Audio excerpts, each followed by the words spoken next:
এক সেকেন্ড বসে বসে নিশ্চয়ই ফেসবুক স্ক্রল করছেন, রাইট? জাস্ট 1 সেকেন্ড, আমি আপনাদের সাথে খুব ছোট্ট একটা গুরুত্বপূর্ণ জিনিস নিয়ে আলোচনা করতে আসছি। That is, we often want to speak in English fluently. আমরা সবাই ইংলিশে পকর পকর করতে পছন্দ করি, কিন্তু স্পোকেন ইংলিশের দুটো দুটো টার্ম আমরা অনেকেই জানি না, যার কারণে দেখা গেছে আমাদের অনেকের স্পোকেন ইংলিশ পারফেক্ট হয়েও পারফেক্ট হতে পারে না। আসসালামু আলাইকুম everyone, this is Khaliduzzaman, and today I have something very interesting for you guys. Coherence and cohesion. এটা আমরা অনেকেই জানি এবং অনেকে আমাকে বলে, স্যার এটা নিয়ে শুধু শুধু ভিডিও করে কি লাভ? কিন্তু কোহেরেন্স অ্যান্ড কোহেশন অ্যাকচুয়ালি কি, বা স্পোকেন ইংলিশে এটা অ্যাকচুয়ালি কিভাবে ইউজ হয়, বা ইংলিশের বেলায় এন্টায়ারলি এই দুটো টার্মের মানে কি, এটা কিন্তু আসলে আমরা অনেকে জানি না। ওকে, হোয়াট ইজ কোহেশন? আচ্ছা, কোহেশনটা হচ্ছে the grammatical ties between the sentences of A writing piece. মানে কি, আমরা যে রাইটিং পিস গুলো, যেমন প্যারাগ্রাফ, এসে, composition, story, novel, letter, application, এগুলো সবই হচ্ছে এক একটা রাইটিং পিস।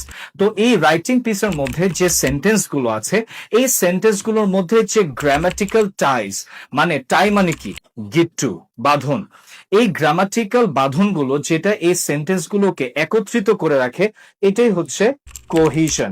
যেরকম আমি আপনাদেরকে একটা সেন্টেন্স বলছি, he was sick last night, full stop. That's why he could not join the party today. সে গতকালকে অসুস্থ ছিল, যার কারণে সে আজকের পার্টিটা জয়েন করতে পারেনি। এখানে আপনার একটা জিনিস খেয়াল করে দেখুন যে দ্যাটস ওয়াই, এই ওয়ার্ডটা কিন্তু আগের সেন্টেন্সের সাথে একটা সম্পর্ক তৈরি করছে। এই দ্যাটস ওয়াইটা হচ্ছে একটা টাই, একটা বাঁধন, একটা কোহেশন। আর কোহেশন কেন ইউজ করা হয়? কোহেশনটা ইউজ করা হয় একটা টোটাল রাইটিং পিসের কোহেরেন্সটা মেনটেন করার জন্য। Then what is coherence?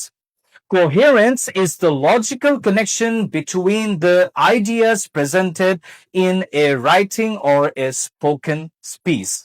মানে হচ্ছে, আমাদের কথা বা আমাদের লেখার মধ্যে যতগুলো আইডিয়া আমরা প্রেজেন্ট করি, এই আইডিয়াগুলোর মধ্যে যে লজিক্যাল কানেকশনটা, লজিক্যাল কানেকশন কি? ধরেন আমি আপনাদের সামনে বলছি, আমার নাম খালিদুজ্জামান, সূর্য পূর্ব দিকে ওঠে, বাংলাদেশের রাজধানী ঢাকা, গতকালকে ঢাকার মিরপুরে মারামারি হয়েছে। আমার কথাগুলোর মধ্যে কি কোনো লজিক্যাল কানেকশন আছে? তো এই যে আমার কথার মধ্যে যে আইডিয়াগুলো, আমার নাম খালিদুজ্জামান, ঢাকা বাংলাদেশের রাজধানী, এগুলো কিন্তু এক একটা আইডিয়া। এই আইডিয়াগুলোর মধ্যে কিন্তু কোনো লজিক্যাল কানেকশন নেই। কিন্তু আমি যদি বলি, আমার নাম খালিদুজ্জামান, আমি ইংলিশ ডিপার্টমেন্টের টিচার, আমি ঢাকায় থাকি, আমি বর্তমানে ধানমন্ডিতে অবস্থান করছি এবং টিচিং প্রফেশনে আমি গত 5 বছর ধরে এনগেজড আছি। তাহলে দেখুন তো, আমার কথাগুলোর মধ্যে যে আইডিয়াগুলো আছে, এই আইডিয়াগুলোর মধ্যে একটা লজিক্যাল কানেকশন আছে। এটাই হচ্ছে coherence. So when we will be speaking or when we will be writing in English, maintaining coherence and cohesion is very much important, because without maintaining coherence and cohesion, your spoken English or your written English will not be perfect.